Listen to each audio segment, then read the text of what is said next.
Dès le début, c'est le cas notamment de Stéphane Roulon, qui est le président, le cofondateur d'MB Therapeutics. Europe 1, la France bouge. La pépite. La pépite de ce soir, MB Therapeutics, c'est une entreprise qui a 2 ans, n'est-ce pas ?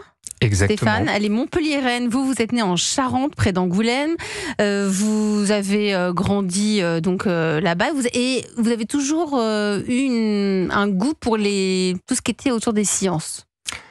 Alors j'avoue que j'ai un attrait tout particulier déjà pour la résolution de problèmes. J'adore les problèmes et j'adore les résoudre. Bienvenue en France.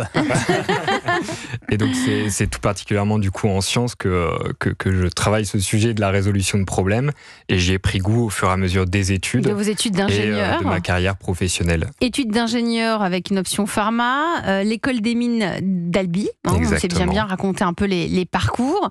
Et puis vous avez d'ailleurs été chez Sanofi pour votre thèse. Exactement. C'était sur quoi votre thèse ? Alors j'ai notamment travaillé sur le sujet de l'impression 3D de médicaments. Ça démarrait déjà. On va en parler. Mais oui, parce que vous êtes jeune, vous avez 32 ans. Bah justement, vous êtes parmi nous ce soir sur Europe 1, c'est parce que vous, pendant que vous faisiez vos études et votre thèse, vous avez déjà commencé à plancher sur ce sujet de l'impression 3D. Exactement. Et comment vous est venue l'idée alors ? Après, vous allez pitcher. Alors en fait, l'impression 3D de manière générale, ça existe depuis un certain temps sur différentes verticales marchés, différents marchés.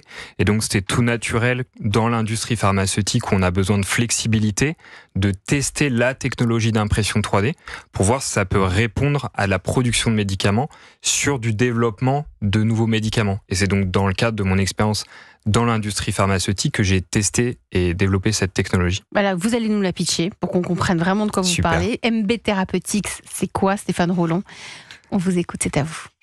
Alors déjà, pour commencer, il faut savoir qu'il y a 240 000 pharmacies hospitalières et pharmacies de ville qui produisent tous les jours, en ce moment, des médicaments pour répondre aux besoins non pourvus par l'industrie pharmaceutique.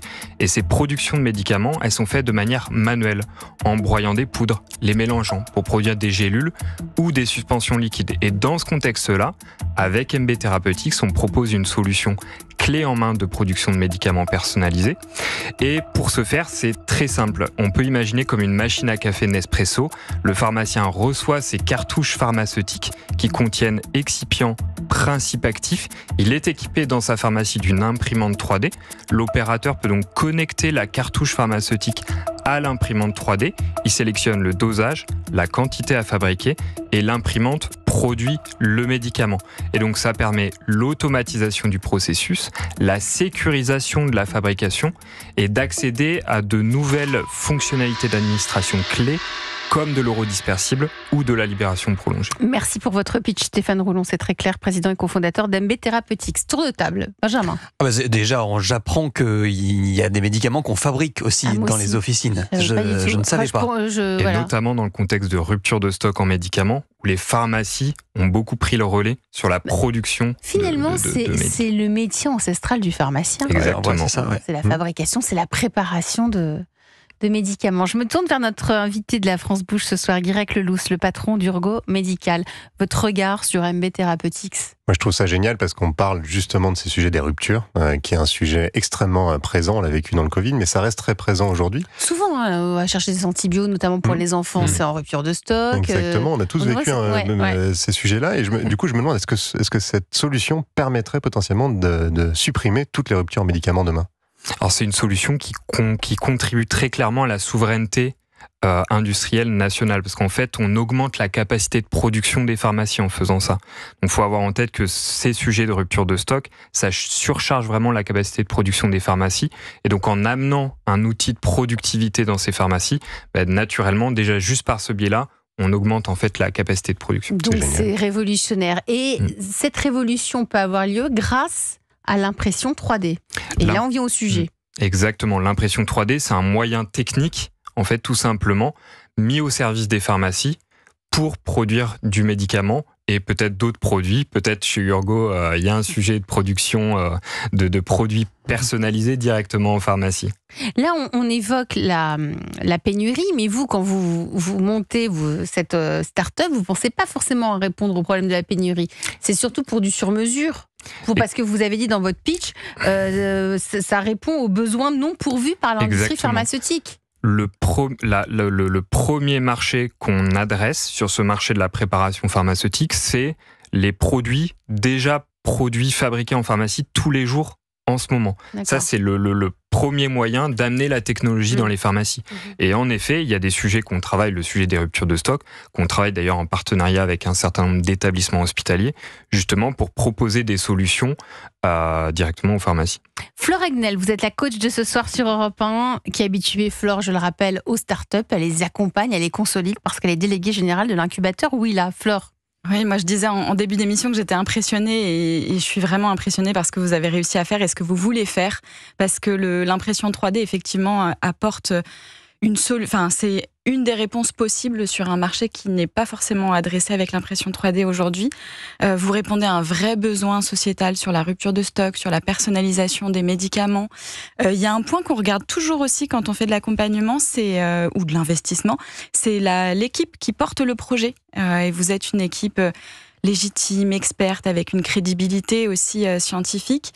Vous avez parlé d'une levée de fonds, et si je ne me trompe pas, je crois que vous avez fait une levée de fonds aussi auprès de pharmaciens qui ont investi. Et rien que ça, c'est un marqueur qui est très fort et qui montre une adéquation entre le besoin et la réponse que vous proposez. Donc vraiment impressionné.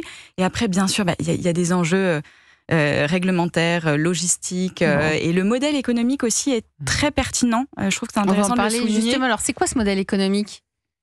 Alors, il repose sur quoi ? Le modèle économique, c'est donc mettre à disposition une imprimante donc sous forme de location ou d'achat pour les pharmaciens, donc pharmaciens, je le rappelle, d'officine et pharmacies hospitalières qui produisent du médicament.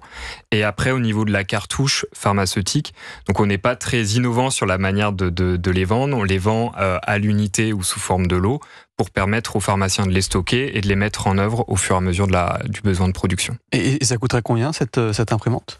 Alors ça dépend des options en fait et du marché qu'on adresse. Donc ça, j'ai pas une réponse fixe à ce sujet, mais il faut imaginer un prix d'imprimante qui se positionne entre 30 et 70 000 euros. Je sais pas si c'est cher ou pas, non, Flore ? J'ai envie de dire, il faudrait... Alors, vous savez, moi, j'aime bien proposer de faire des études d'impact pour avoir des chiffres derrière et pour pouvoir comparer finalement l'économie que ça permet de faire à des pharmacies qui aujourd'hui produisent à la main, et le gain de productivité derrière est colossal.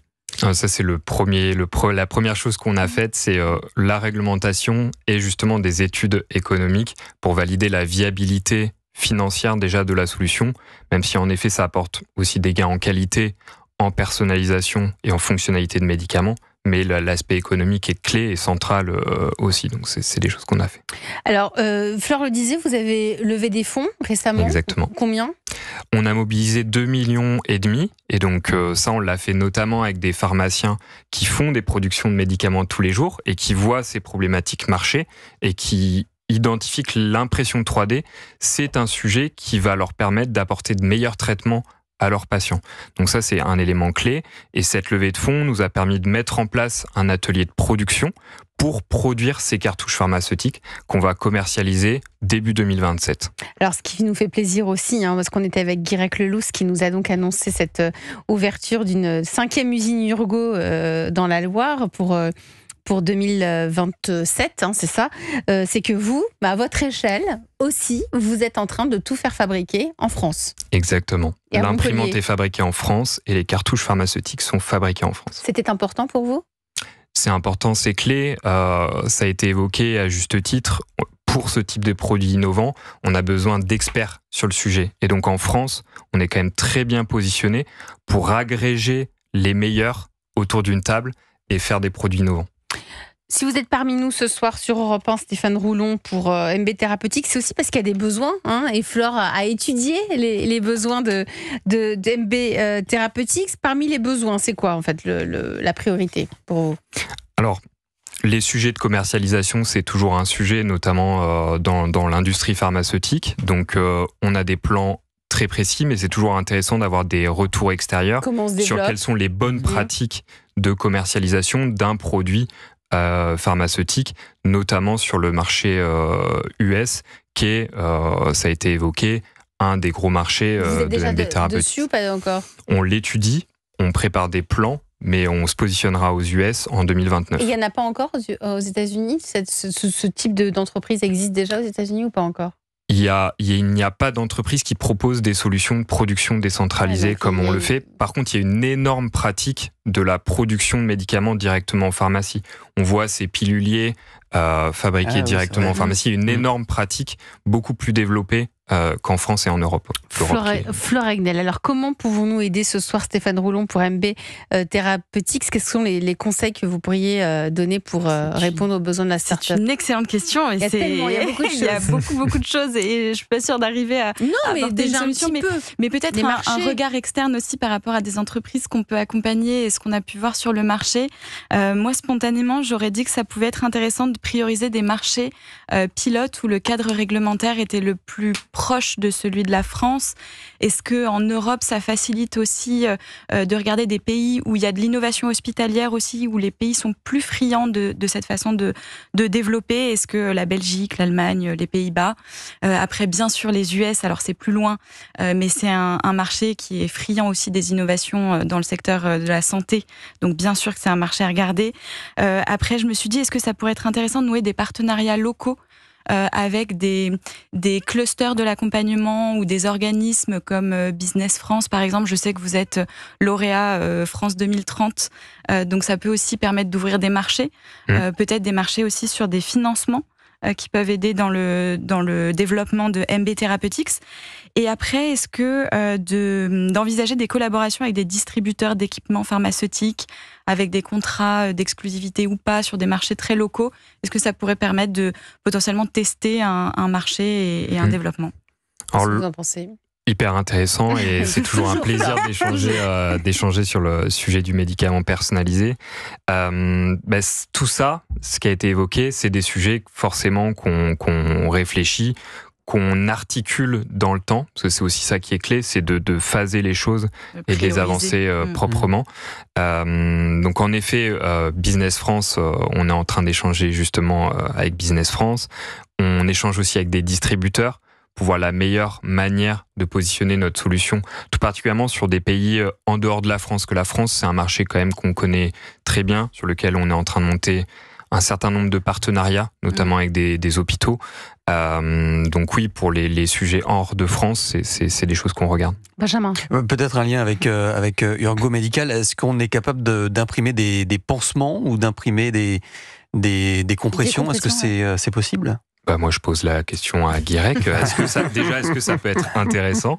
Et est-ce qu'il y a des pénuries? Mais je crois qu'il a quelques usines, mais bon. Il paraît. Exactement, on fait tout justement pour assurer la production dans nos usines. Donc je ne sais pas si la technologie d'impression 3D pourrait fonctionner, mais c'est une bonne question. Ça s'étudie. En tout cas, techniquement parlant, la technologie peut permettre éventuellement de le faire en fonction du matériau mis en œuvre.